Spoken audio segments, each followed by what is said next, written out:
Ang bawat simula ay musika, puno ng harmonia, mga pangakong tila walang katapusan. Ngunit paano nga ba naging tahimik ang tugtog na dati punong-puno ng buhay?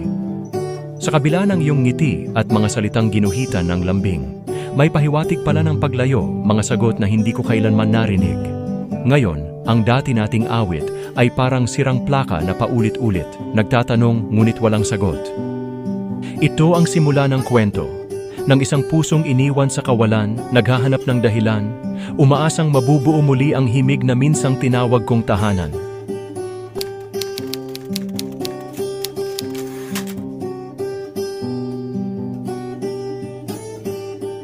Sa simula, parang musika ang iyong pag-ibig.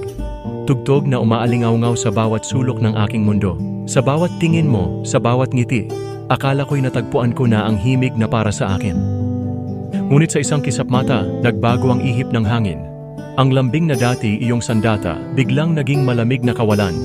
Ang pangako mong, hindi kita iiwan, bakit ngayon tila naging alingaw-ngaw na lamang?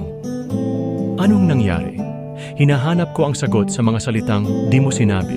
Sinusuyod ko ang alaala. Baka may pahiwatig na di ko napansin o lihim na sinisigaw ang iyong paglayo. Ngunit walang senyas, walang babala. Ang dating may kulay, ngayoy abo. Ang halakhak na pumuno sa silid, ngayoy tahimik. Paano naglaho ang kasiyahan sa pagitan ng ating dalawa?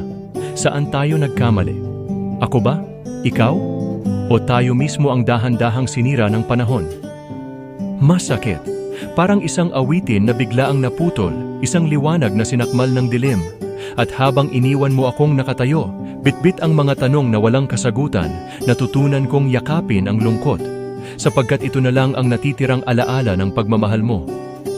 Ngunit kahit na pilit kong hinahanap ang iyong bakas, sa bawat panaginip, sa bawat sulok ng aking puso, hindi pa rin ako makawala, hindi pa rin maunawaan.